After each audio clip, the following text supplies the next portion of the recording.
Hello Visweswara Rao, HIV AIDS ఇది పెరుగుతుంది. ఏ రంగంలో పెరుగుతుందో తెలుసా?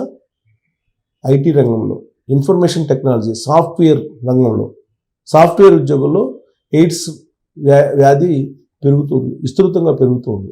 ఇది నేను చెప్తున్నటువంటి అంశం కాదు, ఇది కేంద్ర ప్రభుత్వం విడుదల చేసినటువంటి డేటా ప్రకారం చెప్తున్నాను నేను. తాజాగా ఎయిడ్స్ కంట్రోల్ బోర్డు విడుదల చేసింది. దాని ప్రకారం ఎయిడ్స్ ఎక్కువగా సాఫ్ట్వేర్ ఉద్యోగుల్లో అలాగే వ్యవసాయ కూలీల్లో ఎక్కువ ఉంది అని చెప్పి తేల్చింది డేటా ప్రకారం. మరి ఎందుకు వస్తుంది అక్కడ అని అంటే, ఈ మధ్యకాలంలో కోలివింగ్ ఎక్కువైపోయింది. దీనికి కోలివింగ్ ఎవరు వెళ్తున్నారు? సాఫ్ట్వేర్ ఉద్యోగులు ఎక్కువ మంది కోలివింగ్లో ఉంటున్నారు.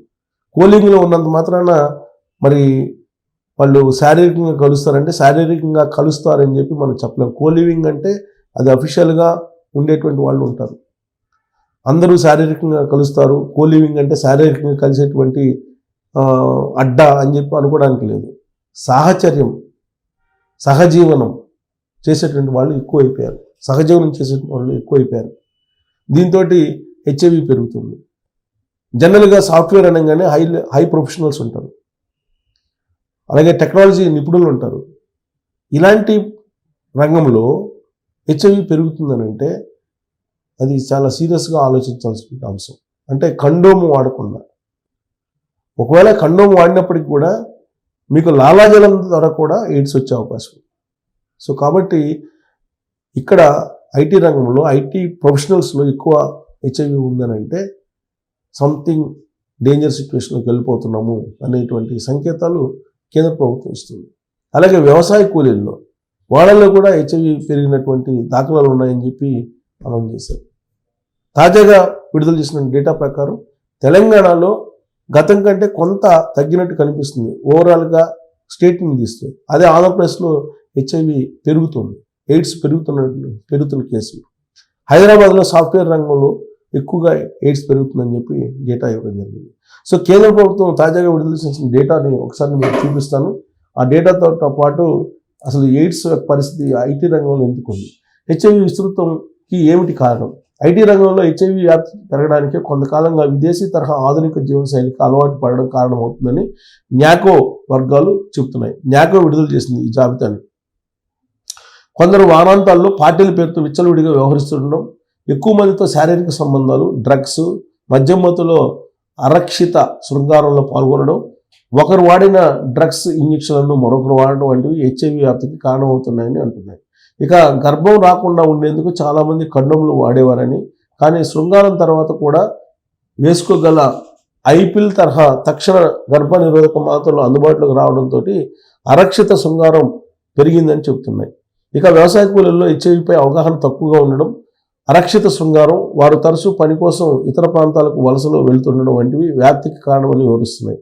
వారి జీవనశైలి కారణంగా రిస్క్ పీపుల్ కేటగిరీలో ఉంటారని న్యాకో వర్గాలు చెప్పాయి. సో న్యాకో అనమాట ఈ డేటా విడుదలవుతుంది. రాష్ట్రంలో పరిస్థితి, తెలంగాణలో హెచ్ఐవి వ్యాప్తి రేటు 2023లో 0.44% ఉండగా 2025లో 0.41% తగ్గిందని TSAC తెలిపింది. ఎయిడ్స్ సంబంధిత మరణాలలో 80% తగ్గుదల నమోదైందని వెల్లడించింది. రాష్ట్ర వ్యాప్తంగా విస్తృతంగా శిబిరాలు నిర్వహించి 8,21,508 మందిని స్క్రీనింగ్ చేయగా కొత్తగా 5,517 మందిని పాజిటివ్గా గుర్తించామని తెలిపింది. రాష్ట్రంలో ఇప్పటి వరకు 1,38,290 మంది హెచ్ఐవి పాజిటివ్ వ్యక్తులను గుర్తించి ART చికిత్స అందిస్తున్నట్లు వెల్లడించాయి. హెచ్ఐవితో జీవిస్తున్న వారు తగిన జాగ్రత్తలు తీసుకునేలా మందులు వినియోగించేలా అవగాహన కల్పిస్తున్నట్టు తెలిపారు. ఇక 2023-24లో 1977 మంది హెచ్ఐవితో మృతి చెందగా 2024-25లో 193 మరణాలే నమోదైనట్టు పేర్కొన్నాయి. ప్రస్తుతం రాష్ట్రంలో ప్రభుత్వం ఆధ్వర్యంలో 22, ప్రైవేటులో 8 కేంద్రాల ద్వారా హెచ్ఐవి బాధితులకు కౌన్సిలింగ్, ఔషధాలు, ఆరోగ్య పరీక్షలు ఉచితంగా అందిస్తున్నారు. రాష్ట్రంలో 2023లో 34,656 మంది హెచ్ఐవి బాధితులకు చేయూత పింఛన్లు అందుతుండగా ఈ ఏడాది 45,378 మంది పింఛన్ తీసుకున్నట్లు TSAC అధికారులు తెలిపారు. అంటే హెచ్ఐవి రోగులు పెరిగారు.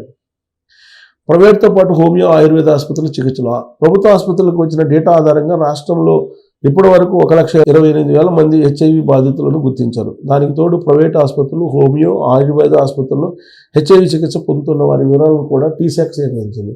ప్రైవేట్లో సుమారు 5,600 మంది, హోమియో కేంద్రాల్లో మరో 5,000 మంది చికిత్స పొందుతున్నట్టు గుర్తించారు. దీంతో మొత్తంగా 1,38,000 మంది హెచ్ఐవి బాధితుల వివరాలను న్యాక్ డేటా లీక్ చేసింది. సో టోటల్గా న్యాక్ ఏం చెప్తుందంటే ఇక్కడ చూడండి, ఇది అన్ని రాష్ట్రాల్లో, దేశవ్యాప్తంగా అన్ని రాష్ట్రాల్లో ఐటీ రంగానికి చెందిన వారిలో హెచ్ఐవి సంక్రమణ శాతం పెరుగుతోంది. అన్ని రాష్ట్రాల్లో జాతీయ ఎయిడ్స్ నియంత్రణ సంస్థ న్యాకో వెల్లడించినటువంటి డేటా ఇది.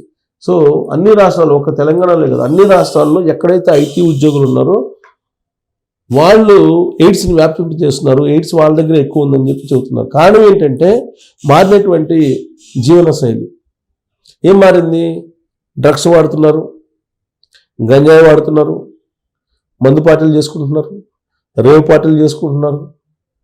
ఇలా రకరకాలుగా వీకెండ్ వచ్చిందంటే సాఫ్ట్వేర్ ఉద్యోగులు ఏదో ఒక రకంగా ఎంజాయ్మెంట్ ప్రాధాన్యత ఇస్తున్నారు, ఎంజాయ్మెంట్కి.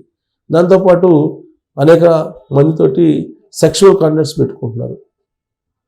అరక్షిత అంటే సురక్షితమైనటువంటి సెక్స్ నుంచి వాళ్ళు దూరంగా ఉన్నారు.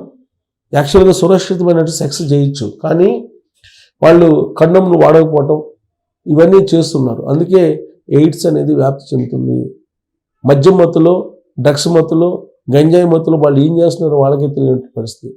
ఒకళ్ళు కాకుండా ఒకేసారి 3-4 శృంగారం చేయటం, ఇలాంటివన్నీ కూడా రేవ్ పార్టీలు ఇలాంటి వాటిలో చేస్తూ ఉన్నారు. ఇదంతా కూడా మారినటువంటి జీవనశైలి, ఐటీ రంగంలో మారినటువంటి జీవనశైలి కారణంగా ఇవన్నీ వస్తున్నాయి అని చెప్పి న్యాకో చెప్తుంది. అలాగే వ్యవసాయ కూలీలు, వాళ్ళలో ఏంటంటే అవగాహన ఉండదు. వ్యవసాయ కూలీలకి అవగాహన ఉండదు. అవగాహన లేకపోవడం ఒక కారణం అయితే వాళ్ళు రకరకాల ప్రాంతాలకి వెళ్తూ ఉంటారు. ఇక్కడ ఈ ఐటీ రంగంలో అంటే వాళ్ళు చదువుకొని ఉంటారు. యాక్చువల్గా వాళ్ళు కొన్ని సేఫ్టీ మెజర్మెంట్స్ తీసుకోవచ్చు, కానీ తీసుకోవట్లేదు అనేది ఒక పాయింట్ అయితే, నెక్స్ట్ పాయింట్ ఏంటంటే డ్రగ్స్ అనేది కొన్ని ఇంజెక్షన్స్ చేస్తుంటారు. ఆ ఇంజెక్షన్స్ చేసేటప్పుడు ఒకరి ఇంజెక్షన్ ఇంకొకరికి ఇవ్వడం, దీని కారణంగా కూడా నీకు ఎయిడ్స్ వ్యాప్తి పెరుగుతుంది అనేది. యాక్చువల్గా కేవలం శృంగారమే కాదు, శృంగారంతో పాటు వీళ్ళు డ్రగ్స్ని షేర్ చేసుకుంటారు, ఇంజెక్షన్స్ తీసుకుంటారు, కొన్ని మత్తు ఇంజెక్షన్స్ తీసుకుంటారు. ఆ కారణంగా కూడా ఎయిడ్స్ అనేది పెరుగుతుంది. సో కాబట్టి ఇది danger signal. High profiled people ఉండేటువంటి ఐటీ సెక్టార్లో హెచ్ఐవి పెరుగుతుందంటే ఇది డేంజర్ సిగ్నల్ కింద న్యాకో భావిస్తుంది. వాస్తవంగా భారతదేశ వ్యాప్తంగా 2030 నాటికి ఎయిడ్స్ రహిత దేశంగా ఉంచాలనేటువంటి ప్రయత్నం చేస్తూ ఉంది. కానీ ఐటీ రంగంలో ఎయిడ్స్ పెరగడాన్ని, ఎయిడ్స్ పెరిగినటువంటి కేసుల నమోదును కనుక చూస్తే ఇది చాలా ప్రమాదకరం అని చెప్పేసి న్యాకో భావిస్తుంది. కాబట్టి దీనికి అవగాహన పెంచడం, అలాగే ఐటీ రంగంలో ఉండేటువంటి ప్రొఫెషనల్స్ జాగ్రత్తలు తీసుకోవడం ఇవన్నీ కూడా అవసరం. మారినటువంటి జీవనశైలి కారణంగానే ఈ పరిణామాలు, ఇలాంటి న్యూస్ వినాల్సి వస్తుంది.